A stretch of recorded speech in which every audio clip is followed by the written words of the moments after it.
Buongiorno a tutti.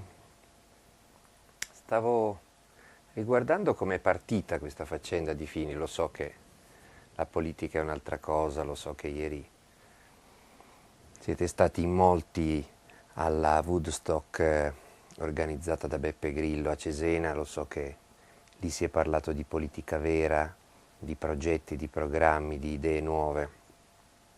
Quello è il futuro.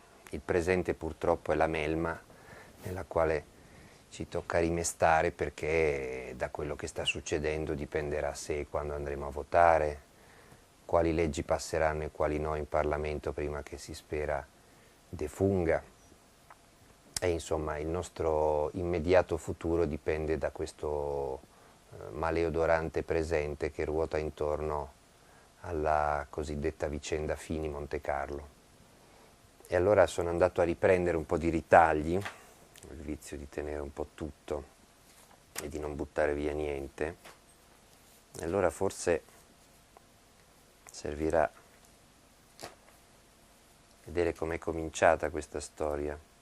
28 luglio 2010, passati pochi mesi, questo è il primo pezzo che il giornale dedica alla casa di Montecarlo. Fini, la compagna e il cognato e una strana casa a Montecarlo. Questione morale. Un appartamento lasciato in eredità da N finisce alla misteriosa finanziaria estera. Ora ci abitano familiari del presidente della Camera e nessuno ne sa niente.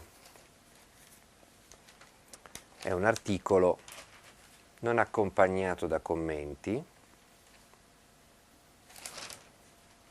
Ma forse il migliore commento è quello che c'è a pagina 3, e cioè un altro articolo che dice: rottura a un passo, pronto il partito di Fini, la scissione del PDL è vicina, manca solo la scintilla per la rottura tra Berlusconi e il Presidente della Camera.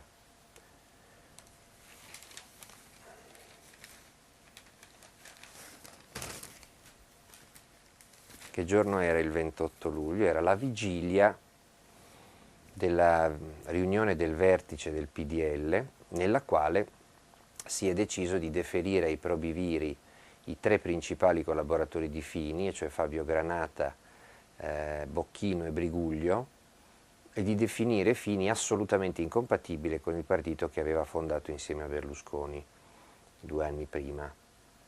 Di fatto l'espulsione dei finiani, che nei giorni successivi vanno alla conta e diventeranno i famosi 44 gatti fra Camera e Senato, contro i 4 gatti che Berlusconi aveva preventivato che se ne sarebbero andati. Quindi il giorno prima della espulsione di fatto di Fini e dei suoi, il giornale piazza il primo articolo di una lunga serie, una serie che è diventata quotidiana, una specie di rubrica fissa sul giornale, e poi su Libero, che il giorno dopo ha cominciato, vedete, il 29 luglio. Fini non spiega la casa dei misteri, il Libero è arrivato il giorno dopo e da allora a fotocopia praticamente ha affiancato il giornale nella sua campagna contro Berlusconi, che è cominciata per il giornale il giorno prima dell'espulsione di Fini e per Libero il giorno dell'espulsione di Fini. Quando Fini viene espulso, il giornale commenta colpo di grazia, e subito sotto la casa di Montecarlo ecco i conti segreti. Questo è il giornale del 30 luglio che commenta l'espulsione avvenuta il 28, il giorno dopo, il 29 è avvenuta il giorno dopo del primo articolo del giornale uscito il 28. Questa è la successione degli eventi, ma c'era già stato un'avvisaglia interessante datata un anno fa. Era il 14 di settembre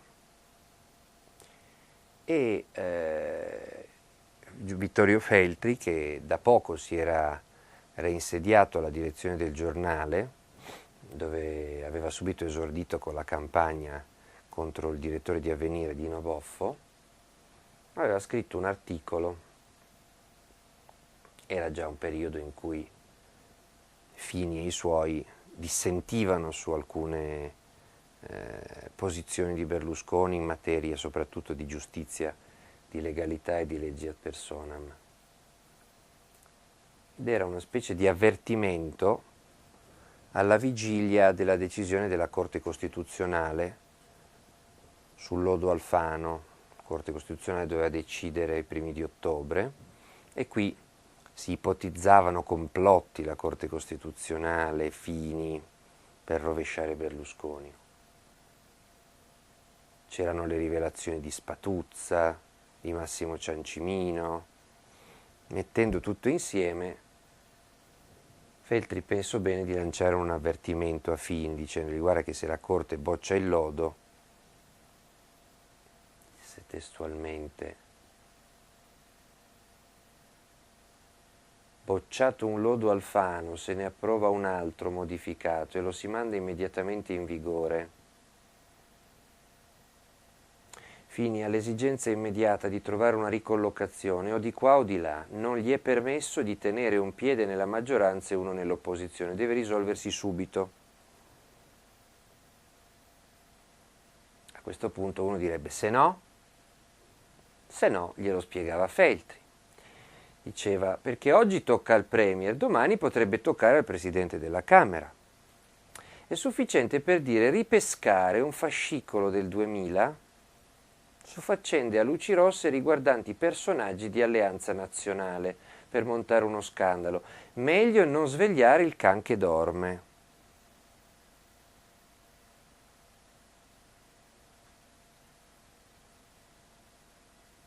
Insomma, o la dai sempre vinta a Berlusconi oppure saltano fuori fascicoli. È evidente che questi fascicoli sono lì. Se un giornalista fa il giornalista e pensa che un fascicolo abbia un'attualità e un interesse pubblico, cioè sia una notizia, lo pubblica. Che invece far sapere, non svegliare il can che dorme, potrebbero saltare fuori fascicoli? Evidentemente perché l'informazione viene usata come un manganello, come una pistola. Dice: guarda, qua c'è la pistola, anzi sta nel cassetto, però te la faccio vedere. Se fai il bravo resta nel cassetto, se non fai il bravo la tiro fuori, magari sparo, no? Questo non è giornalismo, questa è un'altra cosa, e questo avviene sul giornale di proprietà della famiglia del Presidente del Consiglio. Dopodiché il fascicolo a luci rosse non è uscito fuori perché era già uscito fuori, se n'era già occupato l'Espresso. Questi a volte usano anche dei fascicoli un po' tarocchi, magari sul numero ne hanno qualcuno che non è proprio chissà che. L'Espresso aveva già raccontato che c'era una maîtresse con uffici, diciamo, prospicenti a quelli di una delle sedi del Parlamento, che riceveva uomini politici e loro portaborse di vari partiti, tra cui alcuni vicini al presidente Fini. Poi rivelare che c'erano politici che andavano a puttane con tutto quello che era successo con Berlusconi, che non è che ci andava, le riceveva nella sua residenza e ci si faceva pure filmare, avrebbe sortito scarsi effetti il dossier. E allora si è proceduto a un altro dossier, e cioè qualcuno ha tirato fuori la storia di questa casa.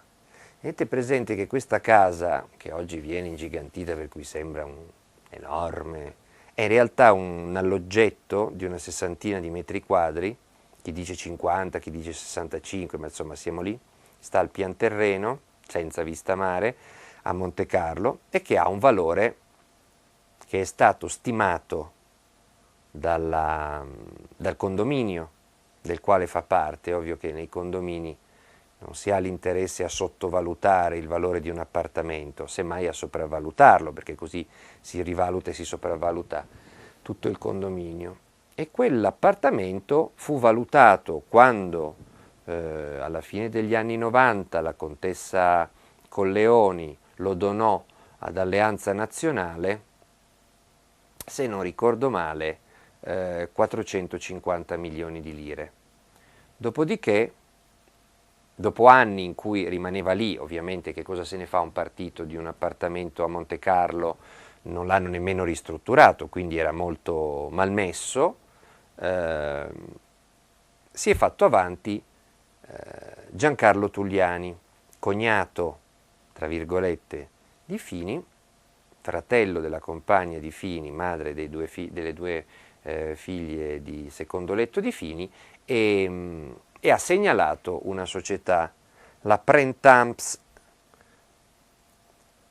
che ha sede a St. Lucia, un paradiso fiscale, quindi una società offshore, di cui si ignora il vero proprietario, ma si conosce soltanto il legale rappresentante, che è un certo James Wolfenzau, stessa società, stesso rappresentante legale dell'altra società che poi rileva l'appartamento venduto da AN alla Printemps, che si chiama Timara, anch'essa rappresentata da Wolfenzau, e Timara è quella che poi affitta l'appartamento a Tulliani. Per quanto viene venduto l'appartamento era stato valutato in origine nel 99-2000 450 milioni di lire, poi si passa all'euro, quindi diventerebbero 275 mila euro, viene venduto a un po' di più, a 350 mila euro.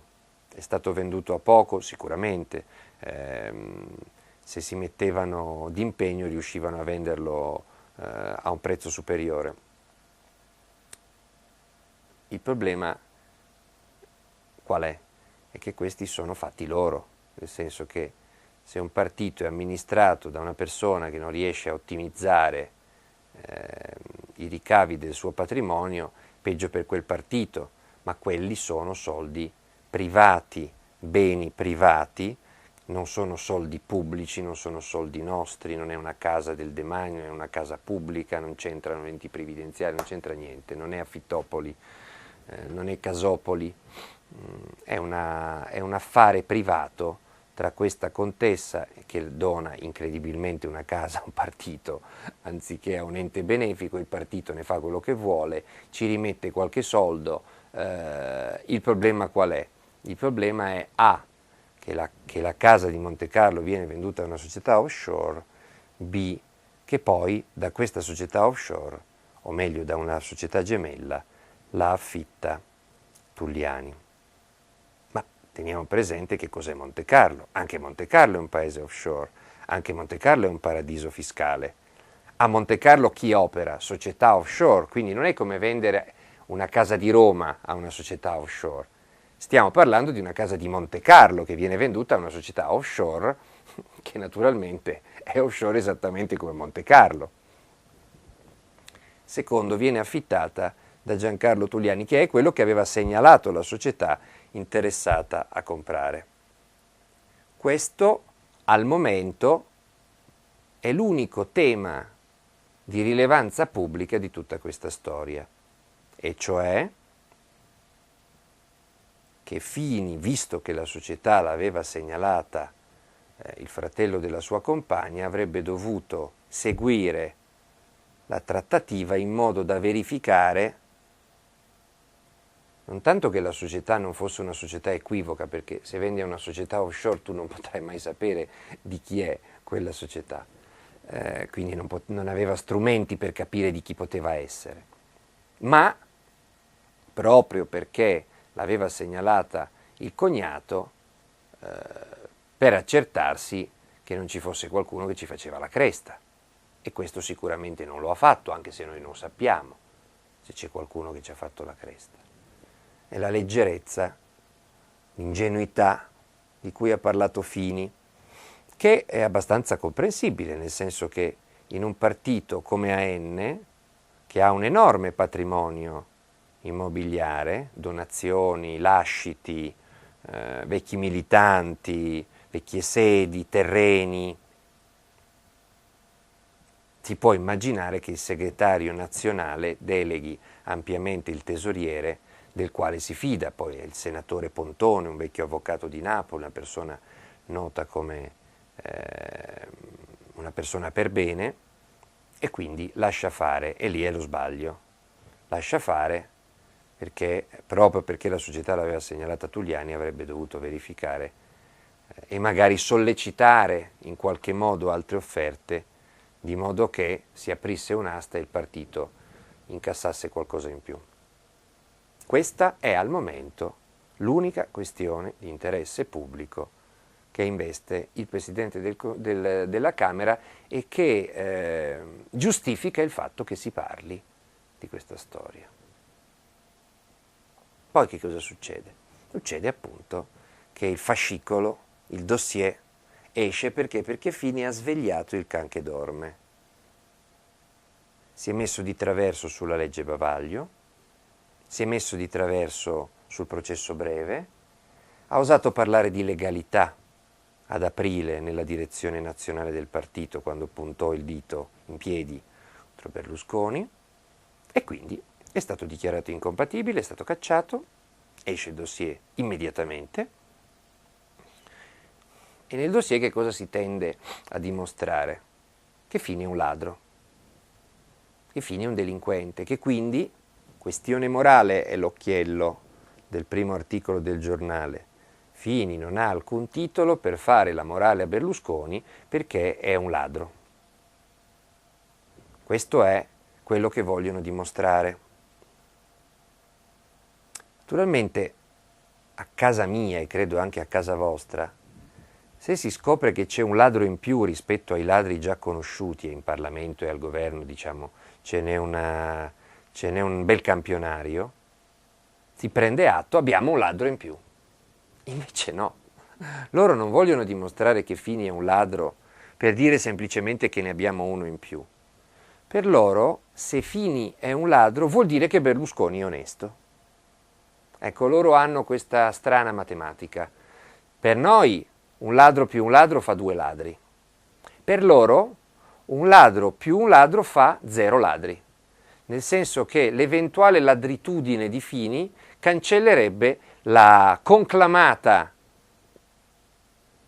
la vogliamo chiamare ladritudine? Beh, certo, evasioni fiscali, falsi in bilancio, corruzioni giudiziarie di Berlusconi e del suo entourage.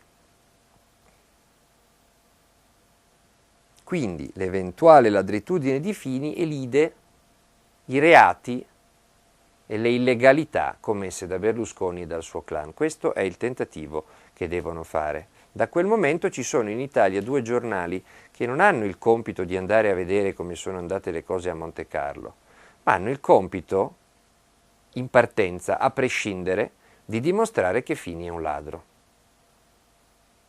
Se trovano elementi, bene, se non li trovano, li inventano. Allora che cosa cominciano a fare? Sollecitare Fini a rispondere. Fini risponde nei famosi 8 punti. Comunicato di quest'estate dice: la casa è stata venduta a quella società su segnalazione di Giancarlo Tuliani, quando poi io ho scoperto, dopo la vendita, che Tuliani affittava quella casa, potete immaginare il mio disappunto, cioè, fuori dal politichese, mi sono incazzato con Tuliani. Sarà vero, non sarà vero? Questo è quello che dice Fini. Immediatamente il giornale Libero tentano di smentirlo. Perché? Bisogna dimostrare che Fini non solo è un ladro, ma è anche un bugiardo. E quindi interpellano mezzo mondo per vedere se Fini mente. Ogni tanto pubblicano la testimonianza di qualcuno che dice di aver visto Fini a Montecarlo, nelle vicinanze di Montecarlo, a parte che se Fini fosse stato a Montecarlo, chi di noi non è stato a Montecarlo almeno una volta, non è che tutti quelli che sono stati a Montecarlo, allora vuol dire che sanno. E poi bisogna vedere quando, che magari è stato a Montecarlo dopo che aveva saputo che la casa era del cognato, era affittata dal cognato, era occupata dal cognato, o magari è proprio andato a Montecarlo a dirgli di lasciare la casa, visto che si era incazzato. In ogni caso, queste testimonianze vengono abbandonate perché non ce n'è nessuna che sia decisiva o inoppugnabile. che dimostri che Fini, prima di quando ha detto di averlo saputo, avesse saputo che la casa era affittata da Tulliani. Allora salta fuori il primo scudo umano della nostra storia, e cioè un impiegato, un consulente del mobilificio Castellucci, che è interpellato dal giornale, dice di aver visto Fini e la Tulliani al mobilificio, alla periferia di Roma, sulla via Aurelia, posto non certo da VIP, comprare una cucina a Scavolini da 4.500 euro, e dice questo tizio: avevo sentito dire in azienda che era destinata a Monte Carlo, però lui non ha elementi. Lui ha la planimetria, diciamo, ha il disegno della cucina componibile, ma non ha naturalmente il luogo nel quale è stata recapitata. Dice: avevo sentito che doveva andare a Monte Carlo, voci.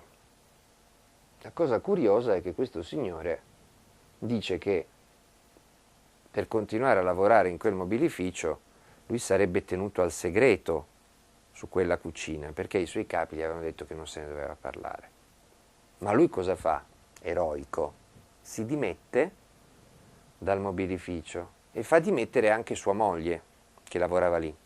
Quindi rinuncia a 2 posti di lavoro, gli unici della famiglia, e 2 stipendi, gli unici della famiglia, rovinandosi l'esistenza per poter gridare al mondo le voci che aveva sentito sulla destinazione di questa cucina, che non doveva essere neanche un granché, perché era 4.500 euro il costo pagato. Ora una cucina di 4.500 euro è proprio una robetta Ikea, o forse meno. In ogni caso, queste voci poi non trovano conferma. Fini dice: no, la cucina è stata presa per una casa a Roma. Sbaglia a non farla vedere, perché dovrebbe organizzare una visita guidata. Se i politici hanno un dovere di trasparenza su tutto, abbassati al livello di questi signori, organizza una bella visita guidata con telecamere nella casa romana dove c'è la cucina, e così si dimostra che razza di informazione fanno questi qua. Invece si limita a dirlo. Però è ovvio, l'onere della prova spetta agli altri, non spetta mica a lui. Lui farebbe bene a rovesciargliela subito in faccia quella cucina, però se non lo vuole fare non è che sia tenuto a farlo. In fondo è l'accusa che deve dimostrare che lui ha comprato la cucina per Tulliani, mica lui che deve dimostrare che non l'ha comprata.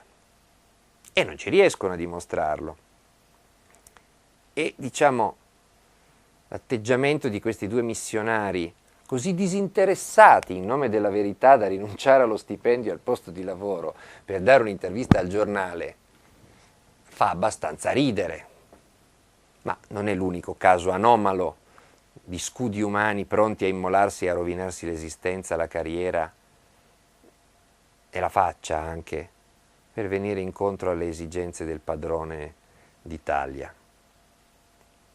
Viene abbandonata anche la pista della cucina. C'è un imbarazzato pezzo sul giornale di Feltri in cui uno dei suoi vice dice che è possibile che la cucina inizialmente destinata a Monte Carlo sia poi stata richiamata a Roma. Cioè praticamente ci sono cucine che vagano semoventi con le rotelle in giro per l'Europa in attesa che Fini dica dove devono andare. Alla fine Fini richiama la cucina e la cucina rientra mestamente a Roma, dopo che si era già eccitata tutta perché pensava di andare a finire a Monte Carlo.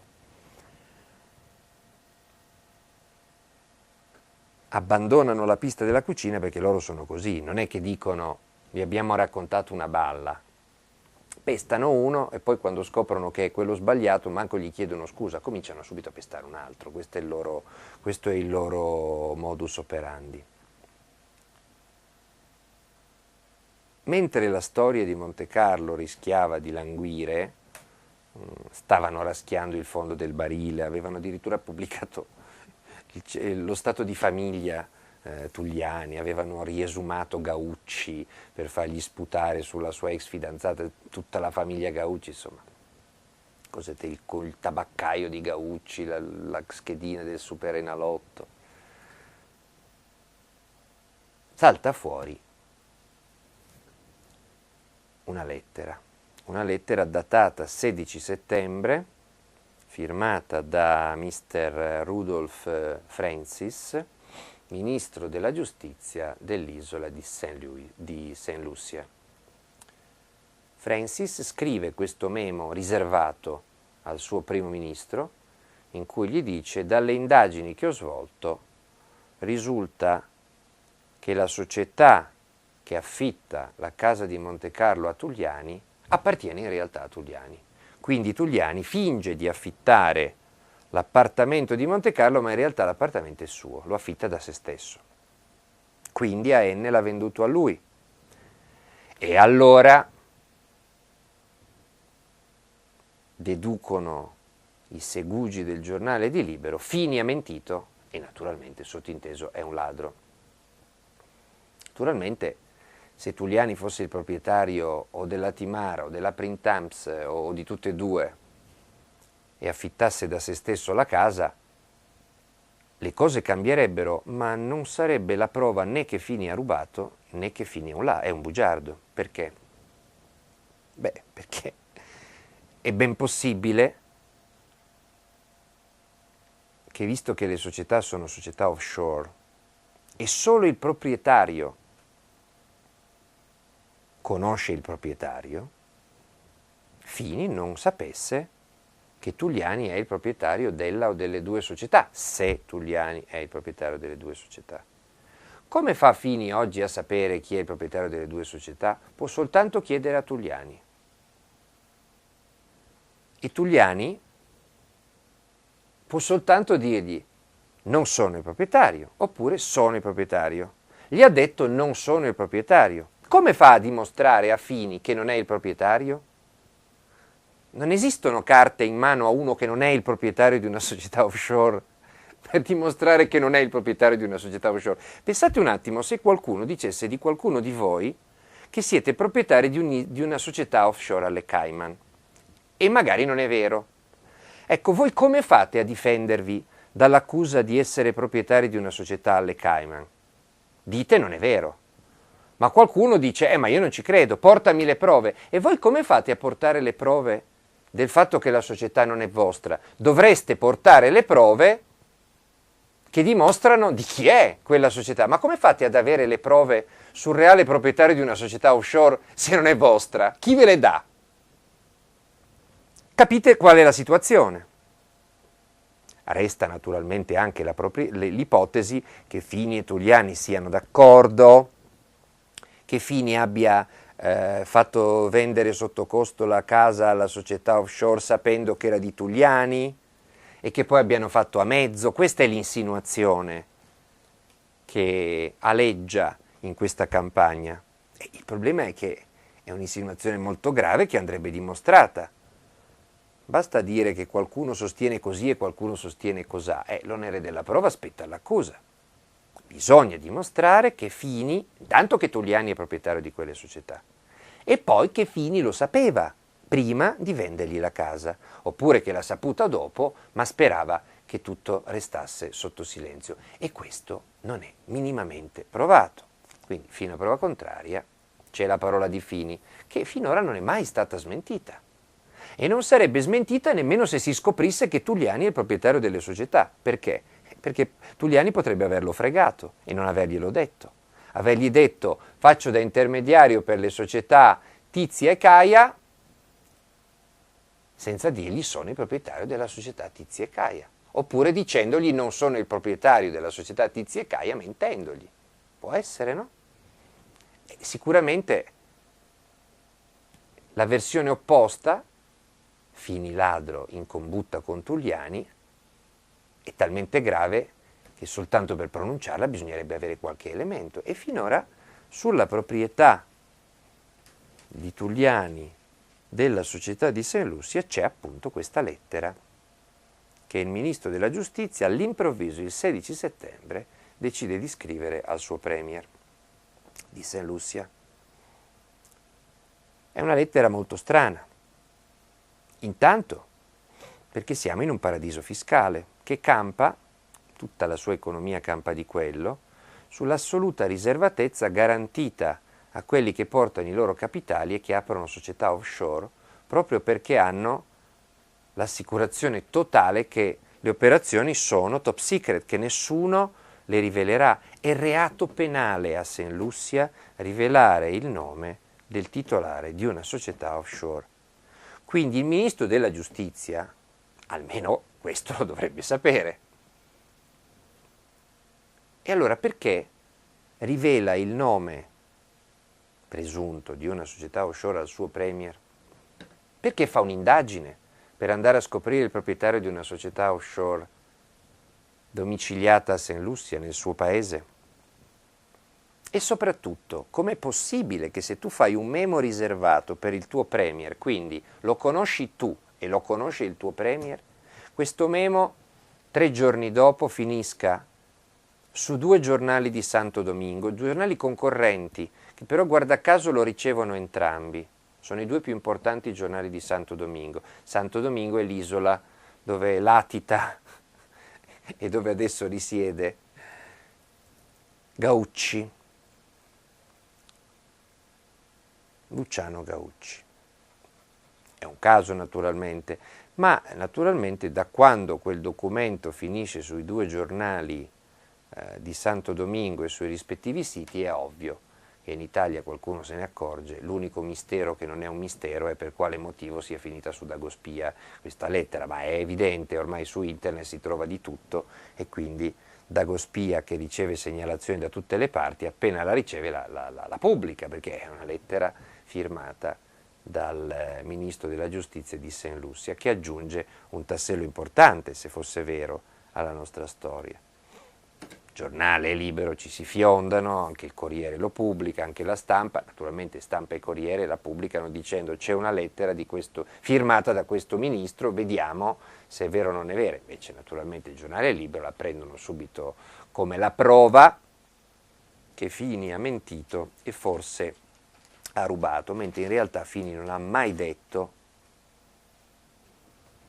nulla in contrasto con quella lettera. Ha detto che gli risultava che Tugliani aveva intermediato per quelle società e ha detto che secondo lui, secondo quello che gli risulta, le società non sono di Tugliani, ma se poi Tugliani l'ha fregato, come fa a saperlo Fini? Certamente non si sarebbe esposto fino a quel punto, fino a dire si riderà quando si scoprirà di chi sono quelle società e che non sono riconducibili alla mia famiglia se avesse saputo che invece lo erano. Soltanto un pazzo sarebbe andato da Mentana a fare quella dichiarazione. A questo punto un cronista del Fatto Quotidiano, giovedì scorso, Marco Lillo, la sera riesce a trovare questo ministro e gli chiede: l'ha scritta lei quella lettera? Che c'era anche il caso che fosse un documento falso, la carta intestata non corrisponde con la carta intestata del governo di St. Lucia, è diversa. La cartiera ufficiale dello Stato di St. Lucia dichiara al Fatto Quotidiano, al sito ilfattoquotidiano.it, questa carta intestata non è la nostra, quindi è apocrifa. Quindi forse anche la lettera, forse anche la firma del ministro è apocrifa. Marco Lillo chiama il ministro e il ministro dice: no, quella lettera l'ho scritta io. Clic. Ah no, aggiunge, prossima settimana faccio una conferenza stampa, era giovedì sera. E il ministro stava a Ginevra insieme ad altri membri del governo di St. Lucia. Da St. Lucia, Caraibi, a Ginevra, chissà che cosa ci facevano in Svizzera. Governo in trasferta, in un cavò. Sta di fatto che mentre Lillo parla col ministro della giustizia, un signore che si qualifica come amico della moglie del premier di St. Lucia telefona alla redazione di Anno Zero. La redazione di Anno Zero fa delle verifiche, non è uno scherzo telefonico, e questo signore dà una serie di elementi in cui dice: guardate che quella lettera è falsa, non si capisce bene se vuol dire che è falso come documento o se è falso il contenuto del documento, ma aggiunge: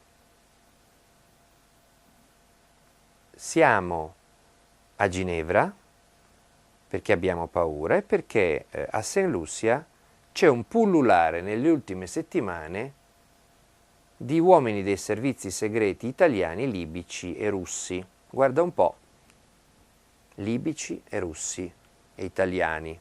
L'asse Roma, Putin, Gheddafi viene in mente proprio a questo signore che telefona raccontando questa cosa. E la cosa stupefacente è che il mattino dopo, mentre Anno Zero mette in dubbio la cosiddetta presunta patacca della lettera di St. Lucia, il mattino dopo il ministro Francis è già rientrato a St. Lucia da Ginevra, credo con un volo privato, non penso che ci siano linee dirette così rapide che la sera stai a Ginevra e il mattino dopo sei già a St. Lucia. Sta di fatto che fa una conferenza stampa nel pomeriggio dove conferma che la lettera l'ha scritta lui e aggiunge di averla dovuta scrivere e di aver dovuto fare le indagini su quella società perché c'è una pressione di uomini dei servizi presenti sul territorio che mettono in pericolo il buon nome e l'economia di uno Stato che campa sull'anonimato, che da un lato è una spiegazione che conferma la presenza di uomini dei servizi, che già il giornale di Feltri aveva raccontato, citando l'agenzia di Daniele Capezzone, Il Velino, nostri uomini dei servizi segreti che vanno a St. Lucia per indagare su una vicenda che riguarda il Presidente della Camera, e gli uomini dei servizi segreti, se sono regolari e non deviati, dipendono dal capo del governo.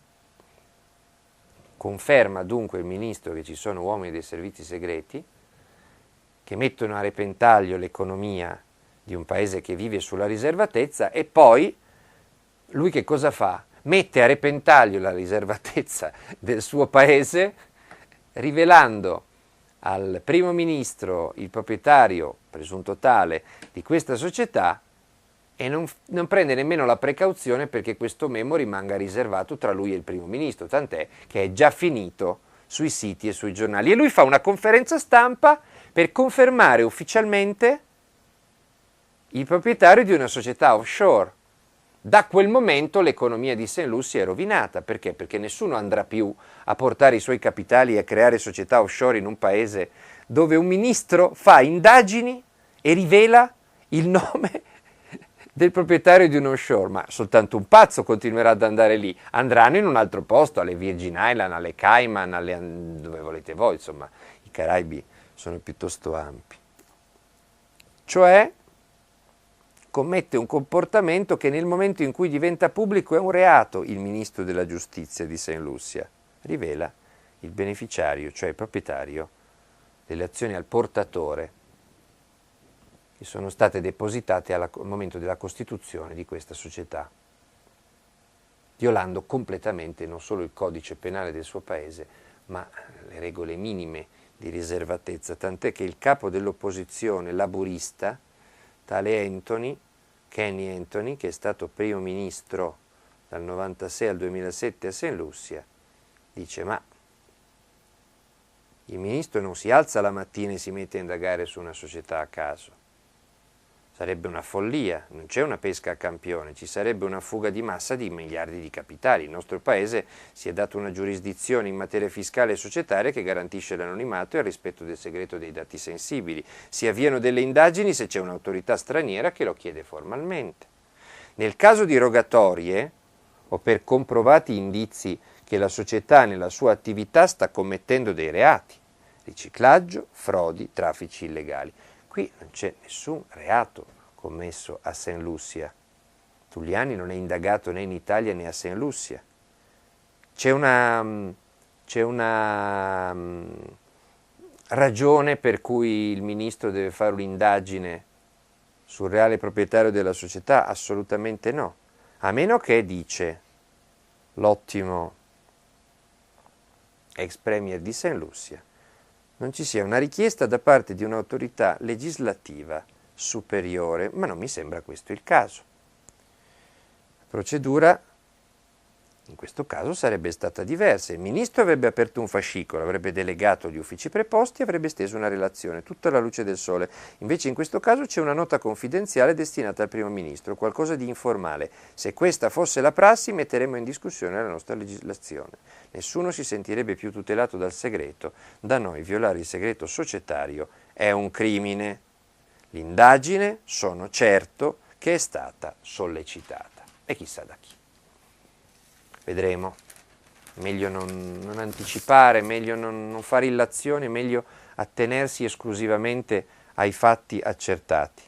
Quindi, attenzione, il documento del ministro di St. Lucia è autentico, in quanto il ministro dice di averlo scritto, non sappiamo se è veritiero. Un conto è che un documento lo abbia scritto io, nel qual caso è autentico, lo rivendico, l'ho scritto io. Un altro conto è se quello che ho scritto è vero, questo è un altro paio di maniche.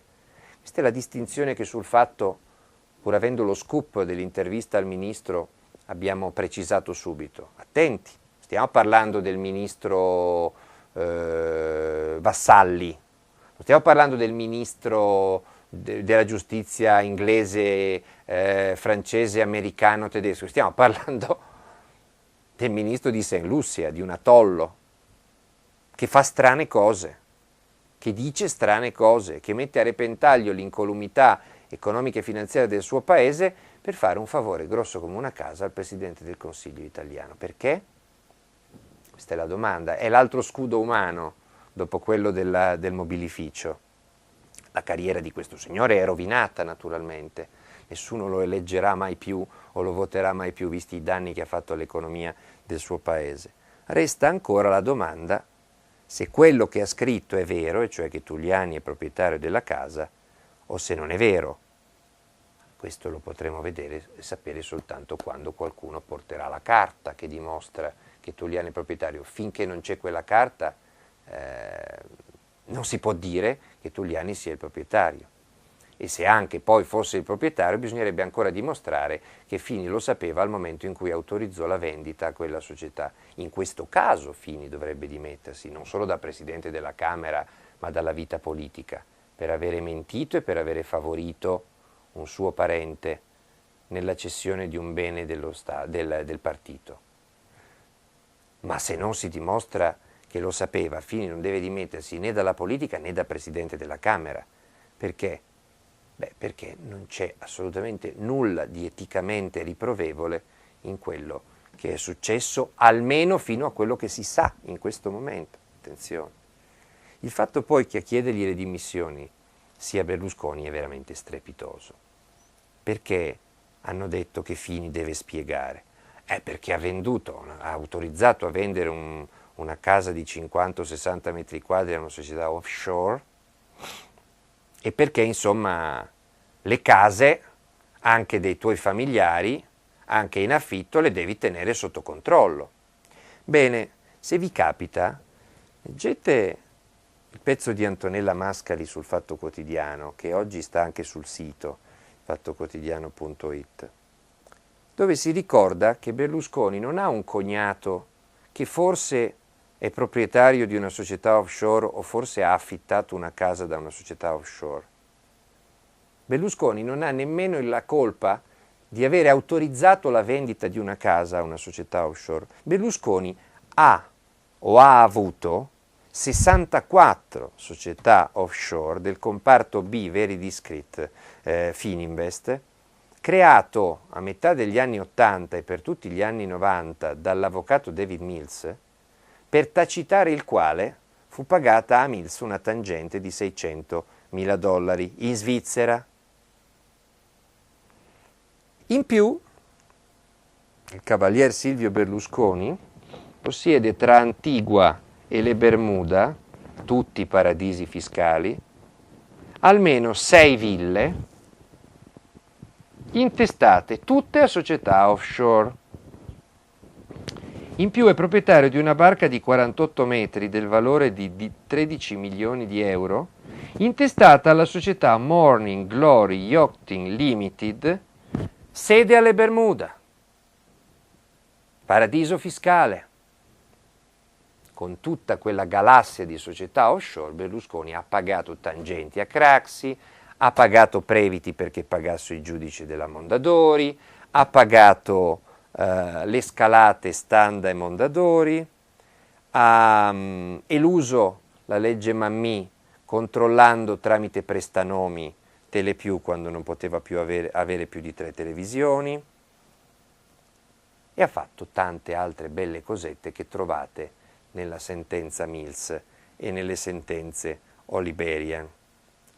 Tuttora per quel sistema offshore Berlusconi ha in piedi il processo Mediaset e il processo Mediatrade, che riguardano frodi fiscali presunte, appropriazioni indebite presunte e falsi in bilancio presunti, che arrivano fino al 2005 per lui e fino al 2009 per altri dirigenti del gruppo, tra cui Confalonieri, il figlio Pier Silvio, che era insieme alla sorella il vero proprietario delle società Century One e Universal One, che stavano a Guernsey, nelle isole del Canale, altro paradiso fiscale offshore, e che utilizzavano queste due società per conto del padre per incamerare i fondi neri che si accumulavano nei passaggi di proprietà dei diritti televisivi acquisiti dalle major americane a Hollywood.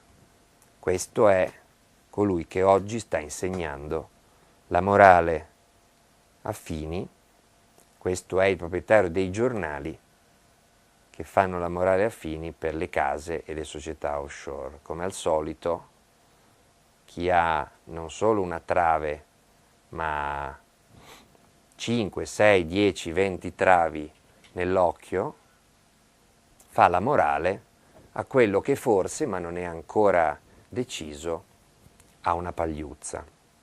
Passate parola.